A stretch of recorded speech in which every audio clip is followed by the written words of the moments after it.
Hello everyone, and welcome to another one of our amazing guest speakers today. And I'm absolutely over the moon to be introducing you to Kahreela Anhara from Starlight Temple. It's an absolute honor and privilege to have her here today, and she's agreed to be in conversation with me today, and maybe we'll get a little transmission or channeling at the end. We'll see how we go. And we're going to be talking about the feminine cycles. We're going to be talking about the feminine cycles. So yeah, let's just feel into it, and let's just hand over to Kahreela, who's going to lead this beautiful conversation. She is a beautiful channeler, and she's just going to tell you a little bit about herself maybe first, and then we'll move into talking about the feminine cycle. So welcome, Kahreela.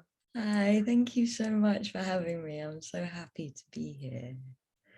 Pleasure. It feels like it has a very, very special energy, this project. And so I'm very honored to be part of it. Very happy to be here. Thank you. And I would say that, like,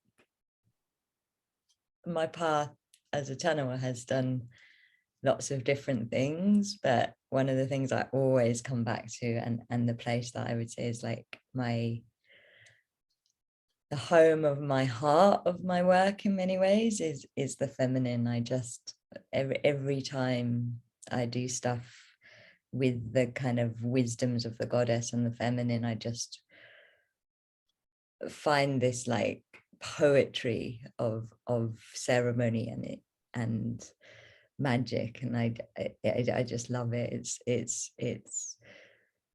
so enriching and sacred and so important in these times. Yeah, absolutely. The goddess is calling. And then when we first spoke about, I've done years of different kind of goddess courses and ceremonies, and it's been an amazing journey. And when we kind of first spoke about this project, I was, kind of full of different ideas of what we could, what we could talk about, because, to me, the feminine journey in all of this kind of time of great change is so huge, and there's so many different things that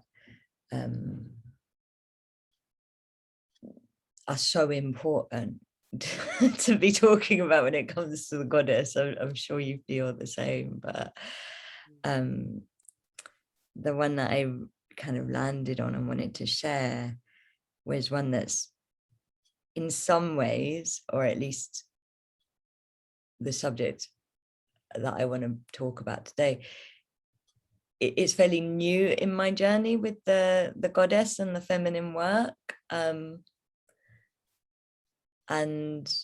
but it just feels so important. It just feels so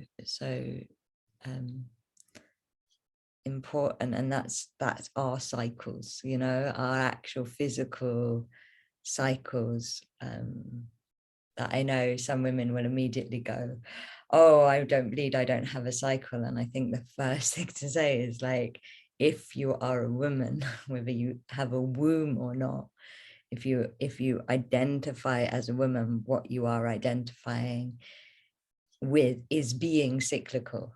It's like your cycle is that which makes you feminine, and you have a cycle whether you bleed.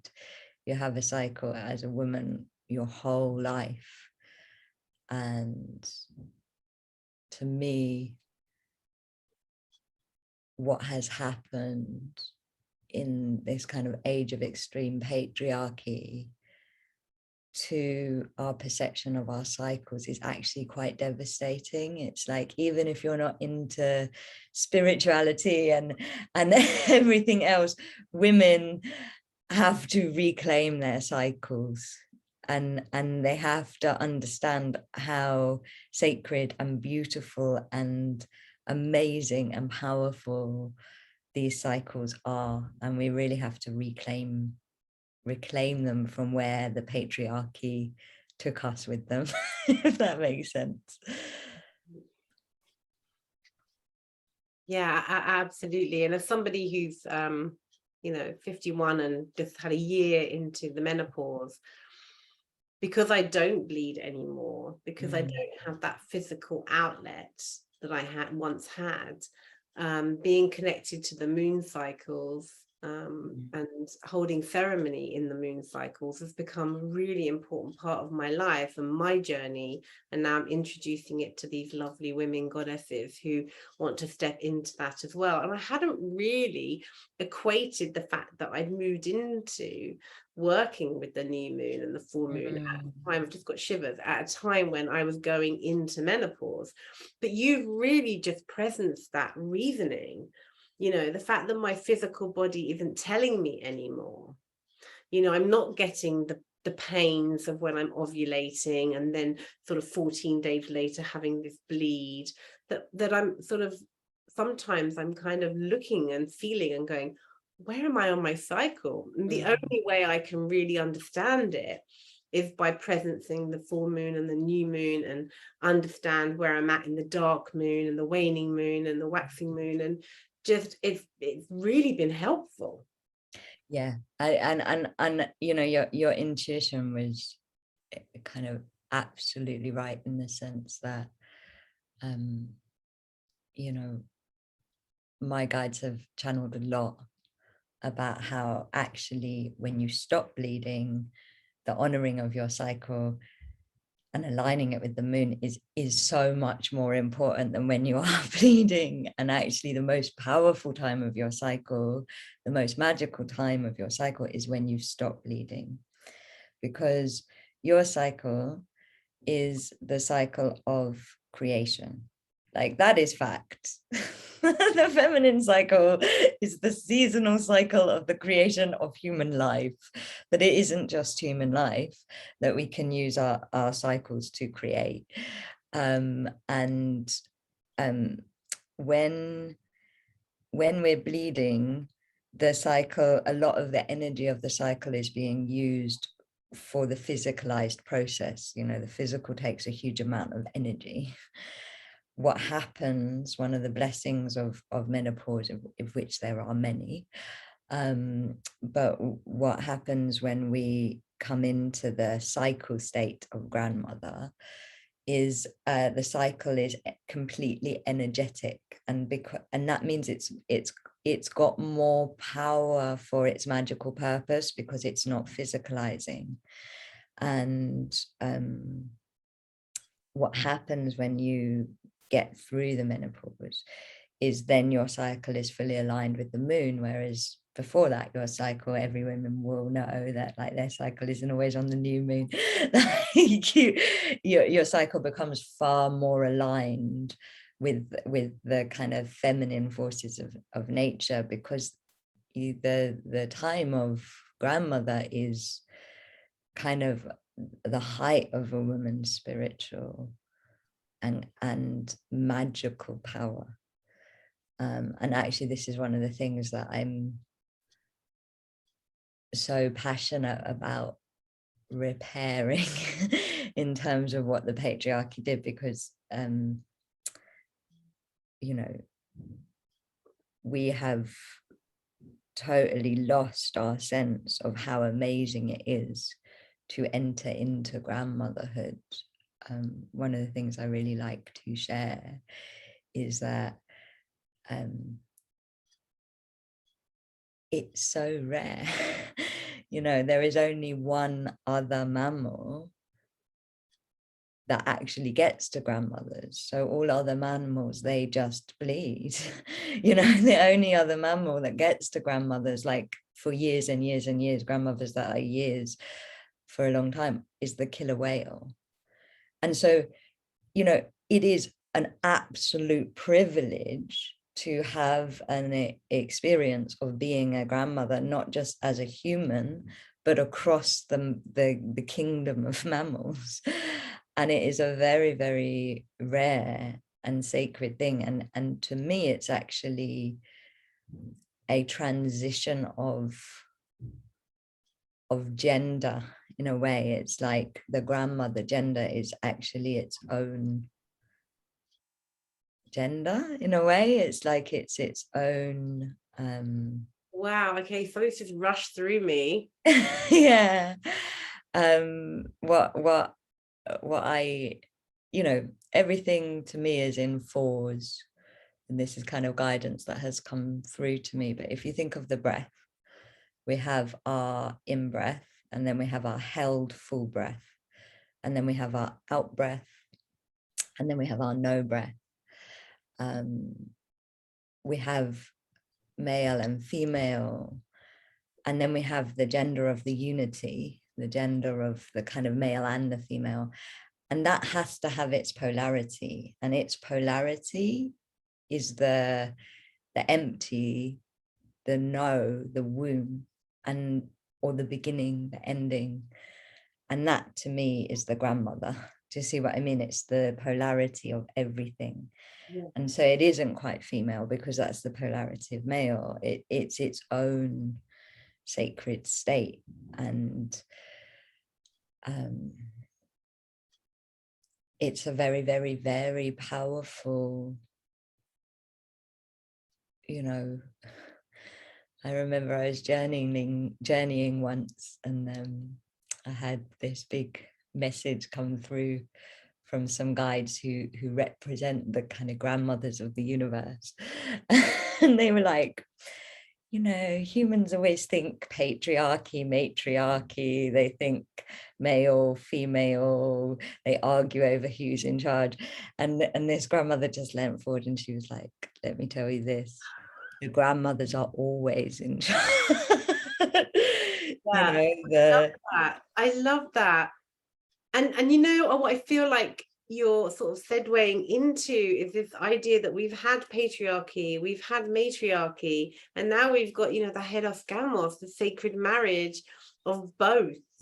And you're sort of presencing that bothness, that masculine femininity, through the grandmother, through the matriarch, through what was once known as, maybe some would call, the crone, but I presence it as the matriarch. And then you're also saying that womb space, that empty womb space that now has the space for creativity and guidance. And it's usually the grandma that pokes you with the stick, doesn't she? Yeah. If you're in Spain and you've just come back, if you try to sit on a wall and in the middle of a fiesta, which is, you know, which is her space, she's going to poke you with that stick. Or if you're in the post office queue, she's going to, excuse me, I'm in charge. And it's really interesting that you're presencing the grandmother and the womb. And because the power of the grandmother isn't just the power of creation, it's the power of uncreation. Wow. You know, the power of the grandmother is the you know, the powers of the winter, the ability to uncreate, and in that there is so much power, because we cannot just create, we have to be able to uncreate the things that, you know, that's what the winter does. It creates the ability to create space, and you know, again, it's like the reclaiming the croned one. Crone means crowned. The original meaning of the word crone is crowned one. So how Disney turned the crone into this ugly, evil old witch, when really this should be I believe that our life as women should be this great kind of exciting journey towards that time of grandmother. We shouldn't be dreading it, and we shouldn't be fearing it. We should be honoring it and celebrating it, and young girls should be so excited for the time that they become crowned ones. And it's all so wrong that we are perceiving that time in our life as being the end, or being weak. It's like, no, that's when your feminine spiritual power truly comes into its greatness. And I believe that cycle work, whether you're bleeding or, you know, it's incredibly amazing to also work with a bleeding cycle, with the cycle when you're pregnant. Like my invitation to all women is to start working with their cycles wherever they are in life, because whatever stage you're in, your cycle will help you to reclaim the wholeness, the wisdom, the healing potential, and the creational potential of your feminine power. I love that. That's so beautiful. Yeah. And for me, why I wanted to share this is because, you know, years ago, I started my journey with my period, and it has been amazing. You know, it started with a shaman telling me I had to offer my blood to the earth for like 9 months, I think it was. And I did that, and that actually began my work with the goddess and the feminine. It was amazing. Like my whole relationship with my period and my cycle started to change. And what I started to understand was that what I was offering to the earth wasn't just my menstruation, it was my heart, because your blood has been inside your heart. And so that cycle offering is you offering your heart to the earth. And there is a kind of old saying that says, when enough women remember to offer their sacred blood, the men will stop making blood offerings with war. So, you know, and so that's my journey with the feminine began. It began with the cycle.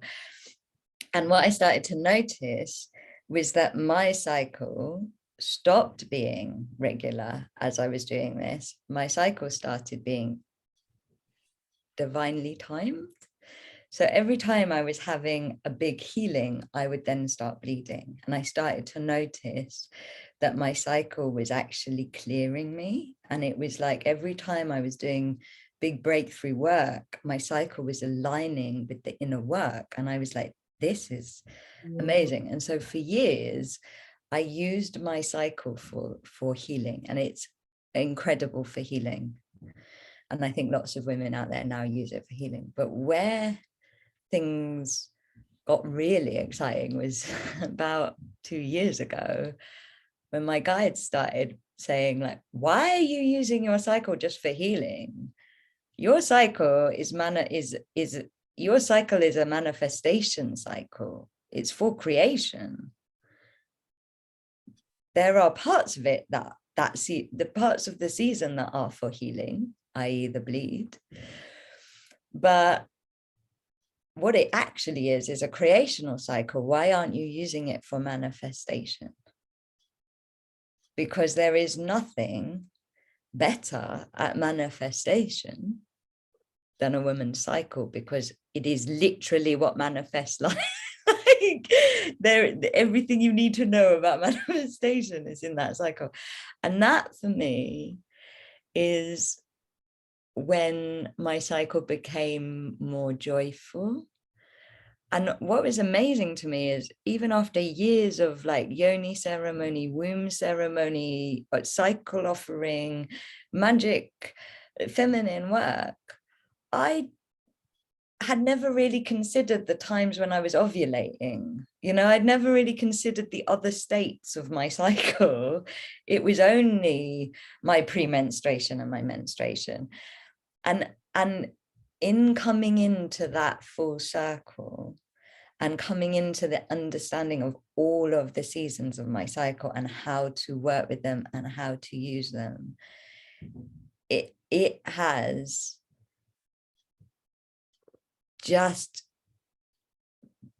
been life-changing. It has been so fulfilling, and so like finally you're living the fullness of your feminine power, and you're not just using it for the healing or for the creation of, like, you know, I know that women are aware when they're ovulating, if they're worrying about getting pregnant, but like, in my opinion, we should be connecting to every season of our cycle every month, whether that cycle is physicalized or energetic, because every single one of those seasons can help you right now.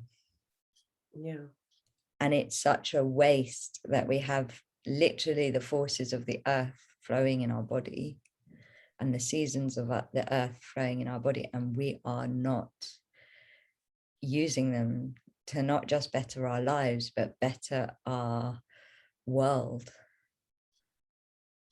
What we can And manifest in those times. Yeah. I mean, you know, my guides have been into incredible pieces of guidance have come through about former kind of ceremonial times or more matrifocal times where the cycle was more understood.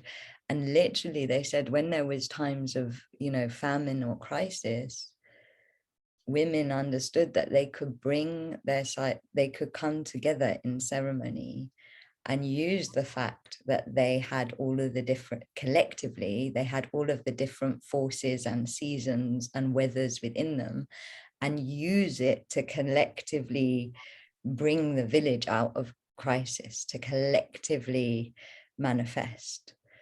Because, and you know, I think for us, that's quite hard to understand, but actually when you start to understand that what is happening in your belly is the cycle of the year. And so if there is a famine, for example, that is caused by drought, and you can bring women together that are holding seasons that are not summer, then you can begin to help the earth move, because your belly is part of the seasons of the earth. And that's why it's so important, you know. And yeah. And listening to that calling, and we were saying before we started this transmission and this conversation, it was that, you know, it was always known that, you know, we're supposed to, inverted commas, bleed on the new on the new moon and ovulate on the full moon, but actually I've always found personally it's always been the opposite. Like that's the full moon's the time where I always bled. And so when we start to just understand where we're at as individual women, and when you talk about being in circle with other women, in groups, in tribe with other women, like we all start to isn't it amazing how we all start to have the same cycle? And that we all flow at the same time if we sort of live together, women who live together in tribe, or even live together as we do now in houses, you start to have the similar cycle.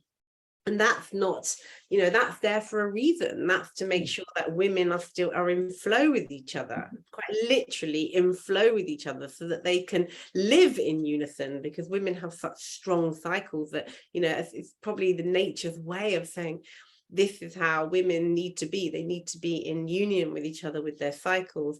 And interestingly, I just want to present something that happened to me. I was getting a really big calling in 2020 for the, you know, the conjunction on the 21st of December that was the Star of Bethlehem, and it was Jupiter, was it Jupiter and Uranus were coming in? Saturn and Uranus. Saturn and Uranus, yeah. were coming into a conjunct, and they were going to be the Star of Bethlehem in the sky. And I said to my husband, I really, really want to go and see this. Let's go. And he said to me, right, let's go to Tenerife. And I was like, because that's our favorite place to go. And I was like, are you crazy? We're going into a lockdown. He never takes risks to go. No, we're going. I said, okay, pack your bag, kids, we're going. Can I tell you, we arrived, and as soon as we arrived, I had my last period ever. And it was this relief, like, I mean, it wasn't pretty, but it was the biggest bloodbath I've ever had. But it was on, and I had to be there, and there was something that was driving me, but I had to be there, and it was the end of a cycle for me. That's amazing. End of the cycle for me on that moment, and I knew it was a really powerful time, but I didn't know what it meant to me personally. But you know, it's interesting that you said you bled on the full moon a lot, because my understanding is that, you know, there's a lot of myths out there around the cycle that I think make it more confusing than your cycle is your cycle. You know, it is not controlled by the moon. Where that moon thing comes from is because the dark moon is the grandmother's moon. When you don't bleed, that's when your cycle begins. So when you're in the grandmother, your cycle begins on the new moon, because the new moon is the grandmother moon. It's the no thing, the womb moon. But you know, when you're a grandmother, what you're meant to be doing on that moon is offering medicine. So when we bleed, we offer our bloods. When we don't bleed anymore, we offer our magic to the heart of the earth. And the medicine can be simple. It can be like chamomile tea. You know, it doesn't have to be like a big brew, but this is where it originally comes from, according to my guides. A lot of my history comes from spirit rather than from what you can Google. But what my guides said, you know, I asked them about the moon thing, because I found that I flipped a lot between the moons. My guide said, when you are bleeding on the new moon, very often your healing cycle, your healing part of the cycle has been about the mother wind and the mother line. When you bleed on the full moon, it's about the father wind and the father line. And when you bleed in the middle, it's about community wounds and sibling wounds. And I was like, no way. And then I like tried it out and I was like, oh yeah, like it was amazing to me, because every time, you know, I do a lot of wound work. So because my path means that I'm holding space for lots of people, and so therefore doing a lot of my own wound work. And then, like, every time I was healing my mother wound, sure enough, I was bleeding on the new moon. And I just find, you know, there are a lot of women at the moment that are also doing collective work. And I find it deeply amazing that your last bleed, which, you know, the menopause is an absolutely amazing time, which if we have time to talk about, I would love to talk about. But the you know, that particular conjunction, it really was a huge end of Pisces, astrologically, energetically. And, you know, as with birth and death, there are many stages and endings, but that was a huge one. And, you know, I would not be surprised if your womb was contractually bleeding on the full moon to clear the patriarchy and the Piscean, possibly through your own personal father winding and father line stuff as well. But for that last bleed to be on that moon, and for it to be so big, do you see what I mean? It's like our cycles are so magical.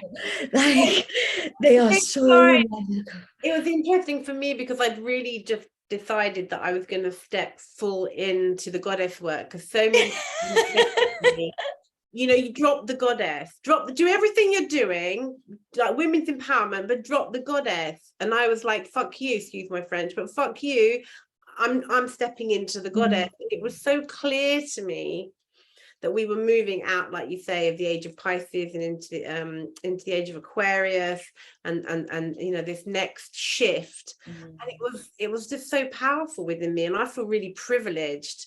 I don't know what it's going to mean for my future and where I'm at now, but I'm just going moment to moment, and I'm speaking to beautiful people like you who are just bringing in the wisdom. This is an amazing conversation. I think I could talk to you forever. You have so much wisdom around this. I love it. I mean, you know, I feel like, to me, it absolutely, as women,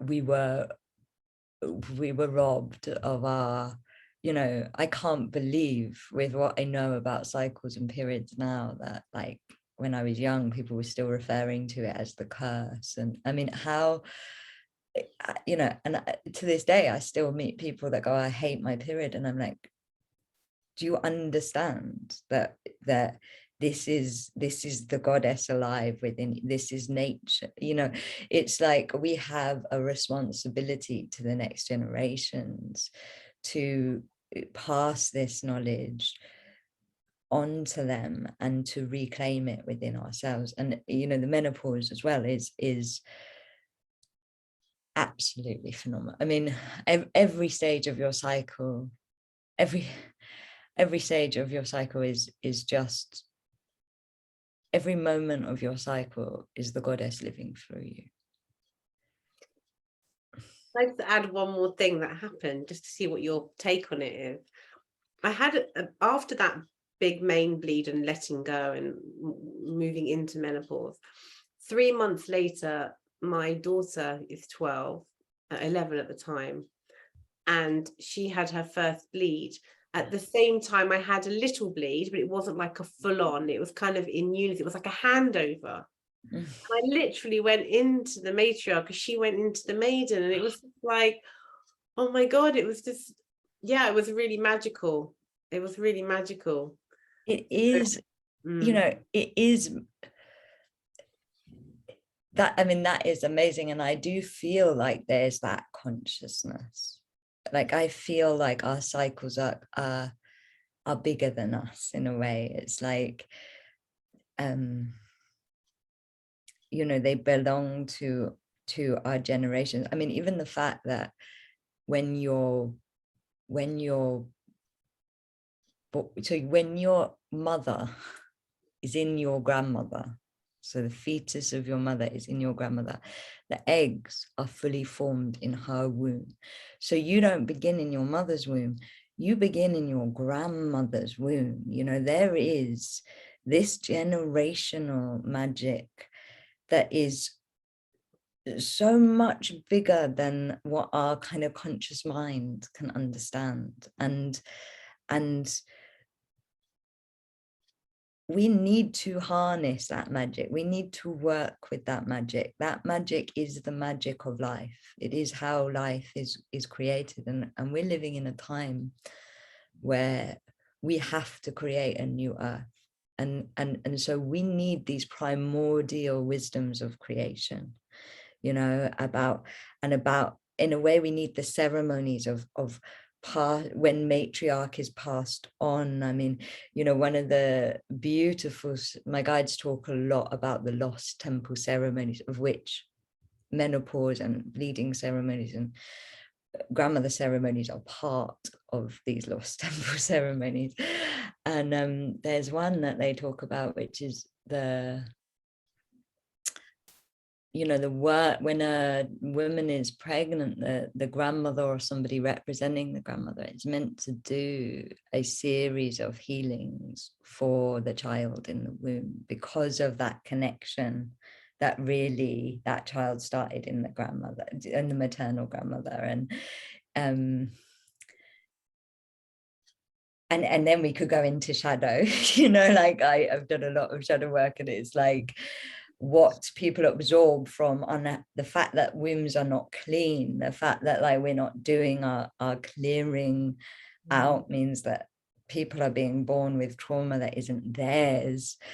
You know, they're like the absolute kind of impact that our ignoring of cycle magic and our ignoring of how ancestral and how ceremonial, you know, the nature of cycle is the nature of ceremony. The fact that we're not doing this, I believe, is meaning that we're not living our full human capacity.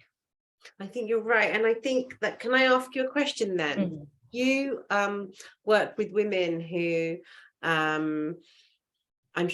work with women who sort of can't, or think they can't conceive. Do you do like lots of one-to-one work in this way? Can people come to you? Can any of my women who are having either menstrual cycle issues or they're not getting pregnant, can they come to you and have a kind of one-to-one healing or anything? I do one-to-one work, but not that often actually, and especially not so much at the feminine, because my guides are like, women need to be in circle. Feminine magic is circle magic. And so there's actually only so much you can do one-on-one. With the conceiving thing, that's a huge journey, isn't it? For you know, I kind of feel like everything you're saying is just so helpful to so many women for so many reasons. So maybe, One thing I think the conceiving journey is a huge, when a woman's struggling to conceive, there can be so many reasons why, from a spiritual point of view to a physical point of view. And ultimately, that, you know, life is a combination of free will and destiny.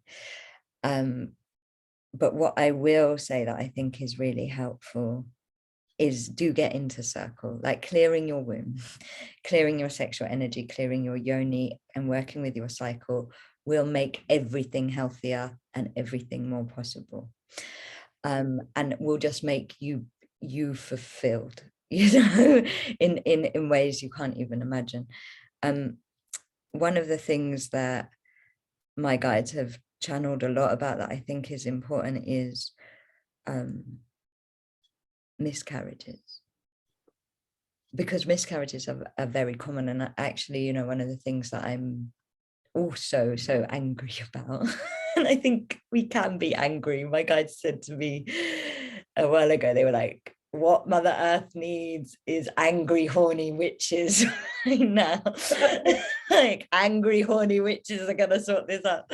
And so I think we can be angry. But, you know, I know so many people that don't realize how common miscarriages are because it's so taboo, and then they feel like they're failing when actually nearly every woman I know that has tried to get pregnant has miscarried. It's a common thing, and there are biological reasons for it, but there are also spiritual reasons for it, and the spiritual reasons are very beautiful. My guides say that quite often they say that there is no, if a baby isn't born, that baby was never going to be born. From a spiritual point of view, they say that sometimes what happens is a woman needs to get pregnant so that a guide can come in and do the clearing that hasn't happened, because there's too much ancestral trauma, especially nowadays when there's these new generations that are being born for the new earth, and they cannot inherit the trauma of our grandparents. And because the wombs haven't been cleared, the guides are coming in to do akashic and karmic clearing, but they're never gonna be born. Like, they're coming in to prepare the womb. And sometimes it takes several different guides to do that. Other times they're coming in to serve the collective. So sometimes guides are coming in to assist Mother Earth, and again, they don't have a contract to become alive, but they need to be embodied, they need to be incarnated, and so the only way they can do that is by coming into the womb. And then they can work on this level and then leave. And, you know, the womb is the portal essentially. And so it you know, they say that these are the two main reasons why miscarriages happen, is either in service to Mother Earth, or it's actually in service to the future of that family line. Coming through for me with that as well, maybe, so your opinion is that useful to this, is it a way of kind of presencing as well that we've got ourselves into a spirituality that sort of a little bit bypasses, so a bit of spiritual bypassing, so we're always looking for the light, but the only way to feel the light is to clear the darkness. So everything is born in the dark. Like, there is not one thing. The light is born in the dark. This is the wisdom of the grandmother, that, you know, yes, you're right. We in the patriarchy is the worshipping of the light, and in many ways that extreme patriarchy has meant that we've really been programmed to be scared of the dark, where actually the darkness is where things, you know, the womb is dark. It is not light space, it is dark space. And that is because even light itself is born in the dark. And this is the journey, you know, the feminine. Every journey I've ever done with the goddess, with the feminine, half the time you don't know what's going on until the end. Like, you know, there is so much divine order to it that is so ancient and advanced. It's a bit like that, like matriarchal maiden shift. It's like our brains can't even compute it. It's like, you know, there is this wisdom of just learning to trust what is, learning to surrender into what is, learning to give into to the love, the dark, the Openness. only love, you know. Yeah. And I feel like the feminine, you know, to our physical bodies, our wombs are God. We're born in wombs, you know, like there is so it's the wisdom of the beginning. And the feminine is also fierce. It's not always pretty. It's not always gentle. You know, the feminine can sometimes be really harsh. And there is no point in pretending that it's not. No, absolutely. And the cycle of pregnancy, whether it's a cycle of pregnancy of a human, whether it's a cycle of pregnancy for a project, or something that's going on in your life, it's kind of that birthing. And you were talking beginning about birthing, or we were talking before we started recording, was this whole idea of rebirth. And we're going through, you know, a big portal of rebirth right now and moving into a completely different age. And yeah, I kind of see that as the whole cycle of pregnancy, of the female cycle, from the maiden, the matriarch, to the crone, or the mother, the matriarch, or the crone, and the whole cycle of bringing something into fruition is not a pretty thing.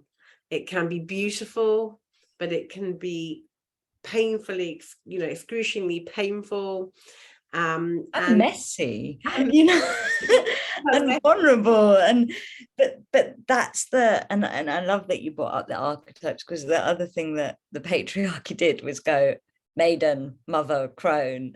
And I'm like, no way. Like, you don't get from virgin to mother without the Magdalene. Like, we have to also start claiming the other archetypes, you know, the ones that were completely kind of demonized and banished. And these other archetypes are you know, the one that in my kind of guidance is the one that completes the cycle, the archetype of the bleed, is the one that takes you from crone back into maiden. And my guides call her the midnight goddess.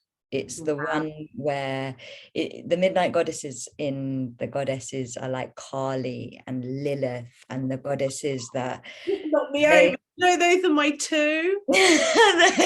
So my guides say that the midnight goddesses are the ones that have been so persecuted that they can withstand anything. You know, it's like Lilith, wife of Adam, refused to submit to Adam, made a demon, still here, you know, still. And it's like, so the midnight goddess is that energy of the feminine that can literally become the phoenix, or be so broken and so persecuted but still survive. And that's when you access that, so basically you can die and be reborn. That is when the crone goes from like the old lady back into the maiden.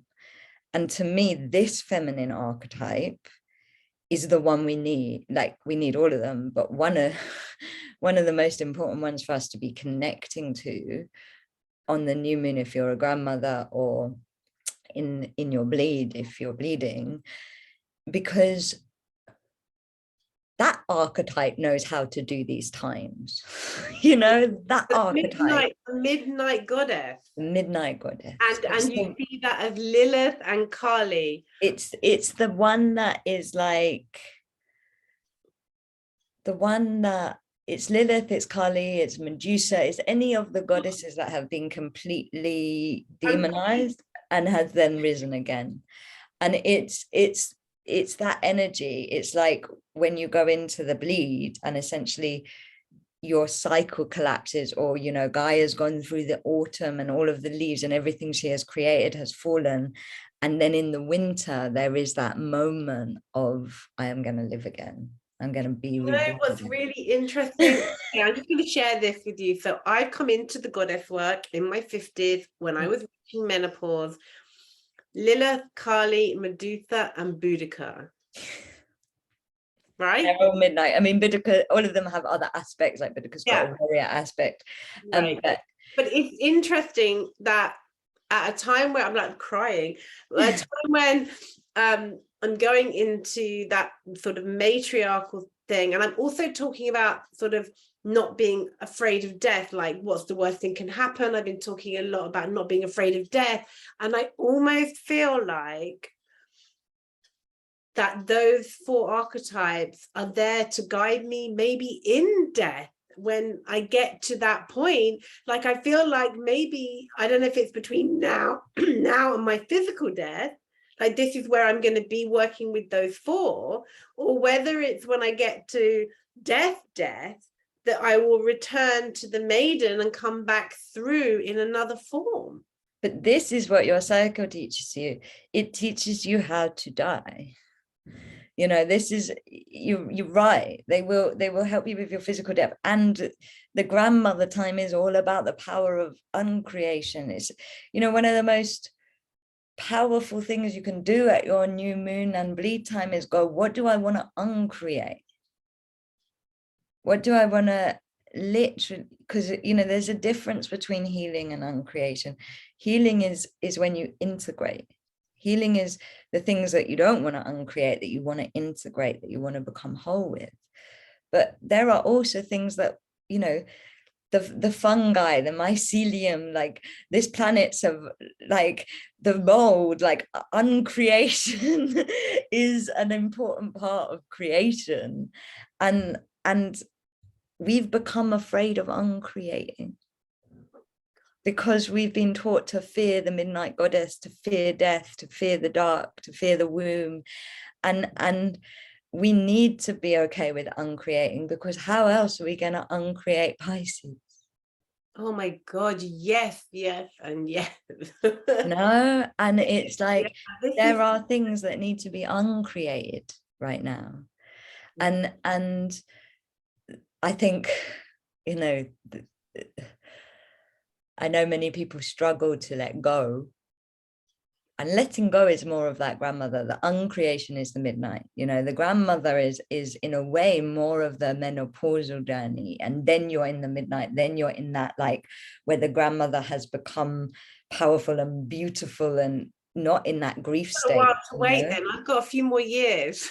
The menopause in itself is amazing, though. Like the menopause, there's so much I could say about the menopause. It's ceremonially just, I feel like this feels like stepping into my menopause. I feel like the healthiest emotionally, spiritually, physically I have ever been in my whole life. But because I found the goddess, but because I found this work. And like I do this thing that I created, this goddess chakra dance every day, and I'm showing up online whether anyone's there or not since January every single day, and people are starting to now come into it. But I'm like, no, I believe in this so much, because I talk about the mycelium, I connect into the roots, I connect into the mycelium, I connect into the womb space, I connect into the maiden, the matrix, everything we're talking about, the whole cycle of going through the chakras, through, it's all there, and it all got downloaded to me during the pandemic.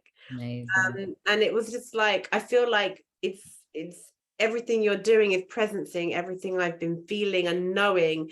And to keep doing the work, like we keep showing up, and if we keep showing up and doing the work, then if you only help 1 or 2 people each time, that grows and grows and grows until we're helping all women.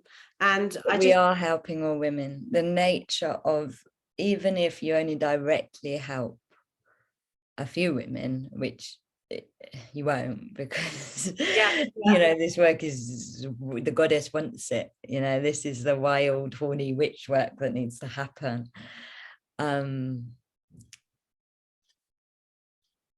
When you do this work, when you work on the cycle level, that nature of, you know, the fact that it belongs already, like you're already healing your grandmother, you can't not be, you're already healing your it's like this is a healing of DNA and lineage, and it cannot not, do you see what I mean? And so Oh, when we do totally. it, we're doing it for Absolutely. all women past and all women future. We're doing it for Mother Earth herself. I mean, the way Mother Earth is being, you know, one of the things that my guides said to me it's before the pandemic actually hit, it was December 2019, and I had this message through that was just like, the problem with humanity is it has become obsessed with summer and the themes of summer: abundance, visibility, fun. And that's all humanity's manifesting. And they were like, you know, at the time Australia was burning really badly, and they were just like, if you manifest summer all the time, the planet's going to burn and the resources are going to run out.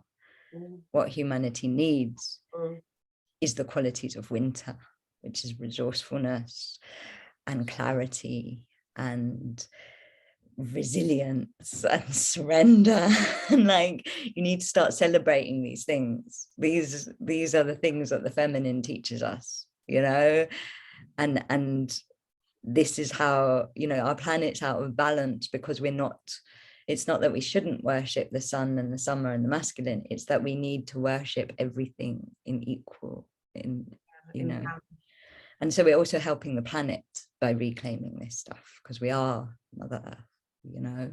We are, certainly. And you know, I could talk to you for absolute hours. We could, but I think we better kind of maybe wrap it up, just because of my women who are watching this. They're going to be like, okay, you two can just talk for another 3 hours. We need maybe do like, maybe we could do this again. I mean, there's so much that we could talk about, but I am so appreciative of what you've presenced today. And maybe you could just finish off by just you know, telling my women like how they can get involved with Starlight Temple, where to find you, and you know, what you have to offer, because clearly you have so much to offer. Oh, thank you so much. And thank you for this talk. I've absolutely loved it. And I agree, we could talk all day. I will. So my website is www.starlight-temple, so starlight-temple.com. And throughout the year, we have various different courses and ceremonies and stuff that are feminine focused. We do other stuff as well, but like I said, the feminine always brings me back to,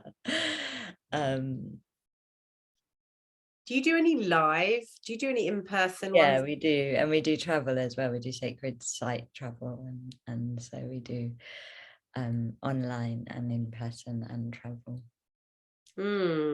Yeah, we need to have a conversation about the in-person and where we can find you. Well, usually it's in Brighton or at a sacred site, but occasionally I come to London and do things in London. Happy to come to a sacred site. I have a little caravan Boudica that goes everywhere with me. So Oh. I will come find you, and I'd love to be live with you in person in a circle. So thank you so much. What I'm going to do is, when I send this out, I'm going to send all your details with it, so that people can find you and get your newsletter. And I know that you're very good at sending out emails if you're on your if somebody's on your mailing list, and you kind of let people know where and when you're going to be doing your transmissions and talks, etc. So it's been an absolute pleasure and delight speaking to you. So thank you so much, Kahreela. And thank you for the amazing work you're doing. Oh, thank you. It's so important, and I've loved this conversation. Thank you. I have too. Thank you so much. And we will see you again. Lots of love.